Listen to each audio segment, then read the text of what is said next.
Competitive exam సంబంధించి ప్రత్యేకంగా civil services exam సంబంధించి ఏ ఆప్షన్ చూస్ చేసుకోవాలి, ప్రిపరేషన్ ఎప్పుడు స్టార్ట్ చేయాలి, ఏ బుక్స్ రిఫర్ చేయాలి, ఇలాంటి డౌట్స్ ఉంటే CSBIS అకాడమీని కాంటాక్ట్ అవ్వచ్చు. దీనికి సంబంధించి నా పర్సనల్ అపాయింట్మెంట్ ఈ వీడియో పైన డిస్ప్లే అవుతున్న కాంటాక్ట్ నెంబర్కి ఫోన్ చేసి తీసుకోవచ్చు. రీసెంట్గా American vice president JD Vance Greenland visit చేశారు. ముఖ్యంగా గ్రీన్లాండ్లో అమెరికా వాళ్ళ మిలిటరీ బేస్ ఉంది, పితుఫిక్ అని చెప్పి, దాన్ని విజిట్ చేశారు. కోల్డ్ వార్ టైంలో ఈ మిలిటరీ బేస్ చాలా కీలక పాత్ర పోషించింది. ఇన్ఫ్యాక్ట్ ఆర్క్టిక్ ప్రాంతంలో ఈ బేస్ అమెరికాకు చాలా కీలకం. ఇది గ్రీన్లాండ్లో ఉంది. 1951లో డెన్మార్క్కి అమెరికాకి మధ్య ఈ ఒప్పందం కుదిరింది. ఈ ఒప్పందం ప్రకారం ఎవరైనా అమెరికన్ అఫీషియల్స్ కనుక ఈ పితుఫిక్ రావాలంటే ముందుగా గ్రీన్లాండ్కి డెన్మార్క్కి ఇన్ఫార్మ్ చేయాలి, అంటే డెన్మార్క్ ఒక ఇన్ఫర్మేషన్ ఇవ్వాలన్నమాట. JD Vance ఈ పితుఫిక్ వచ్చారు. కోల్డ్ వార్ టైంలో దాదాపు 10,000 మంది సోల్జర్స్ ఇక్కడ ఉండేవాళ్ళు.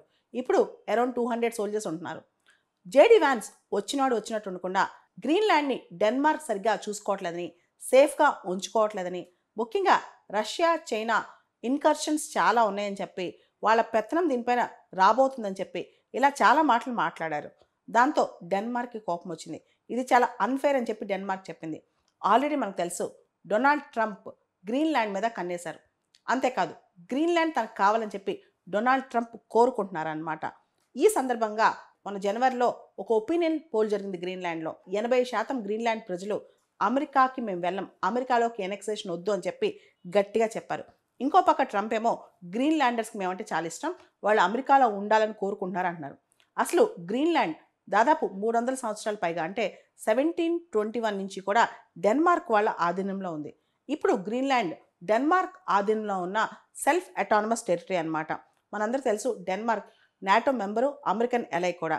ఇప్పుడు డెన్మార్క్ వ్యతిరేకంగా JD Vance American vice president చేసిన స్టేట్మెంట్స్ అనేవి డెన్మార్క్ అస్సలు నచ్చలేదన్నమాట. ఇది చాలా తప్పు అని చెప్పి కూడా డెన్మార్క్ ఖండించింది.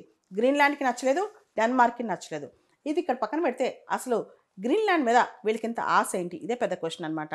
గ్రీన్లాండ్లో ఉన్న రిసోర్సెస్ ఏవైతే ఈ క్రిటికల్ మినరల్స్ ఉన్నాయో వాటిని ప్రాపర్గా ఎక్స్ప్లోర్ చేస్తే కనుక అట్లీస్ట్ గ్లోబల్గా ప్రపంచవ్యాప్తంగా ఉన్న 25% రేర్ ఎర్త్ డిమాండ్స్ని నీట్గా మీట్ అవ్వచ్చు అని చెప్పి అనుకుంటుంది అమెరికా. అంటే రేర్ ఎర్త్ మెటల్స్ మనకు తెలుసు చైనా అమెరికా ఇద్దరికి కాంపిటీషన్ చాలా ఉంది.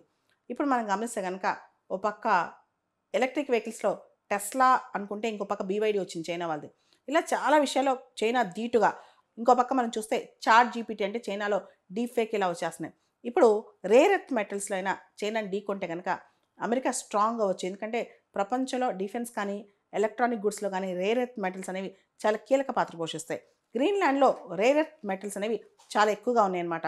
ఉదాహరణకి గ్రీన్లాండ్లో క్వెన్నెర్సుయత్ అనే ఒక సైట్ ఉంది, మినరల్ డిపాజిట్ సైట్ అనమాట. అక్కడ 6th largest deposit of uranium, ప్రపంచంలోనే యురేనియం డిపాజిట్లో ఇక్కడ క్వెన్నెర్సుయత్లో, గ్రీన్లాండ్లో ఉన్న క్వెన్నెర్సుయత్ ఇది మినరల్ ఒక డిపాజిట్ సైట్ అనమాట.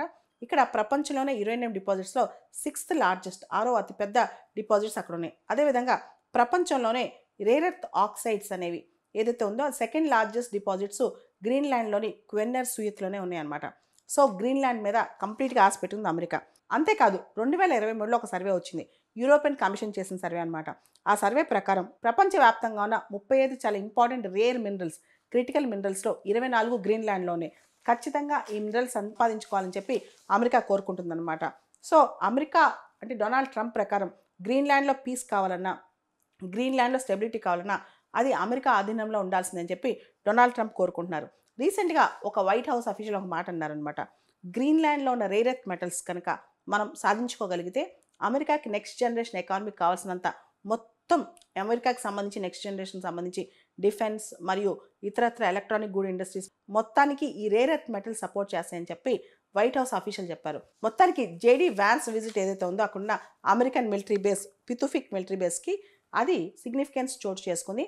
డెన్మార్క్ కానీ గ్రీన్లాండ్ వాళ్ళు కానీ అసలు ఇది అన్వెల్కమ్డ్, వాళ్ళకి అంత రుచించట్లేదనమాట ఆ విజిట్. అసలు ఆయన ఎందుకు ఇక్కడికి వచ్చారు, ఇలాంటి స్టేట్మెంట్స్ ఎందుకు ఇస్తున్నారు, మా గ్రీన్లాండ్ సేఫ్టీ గురించి ఆయనకి ఎందుకు, దీనికి సంబంధించి రష్యా చైనా ఇక్కడికి వచ్చేస్తున్నాయి, ఇక్కడ ఇంట్రూడ్ అవుతున్నాయని ఎందుకు చెప్తున్నారు, ఇవన్నీ ఎందుకు చేస్తున్నారని చెప్పి అక్కడ వాళ్ళు ప్రశ్నిస్తున్నారు.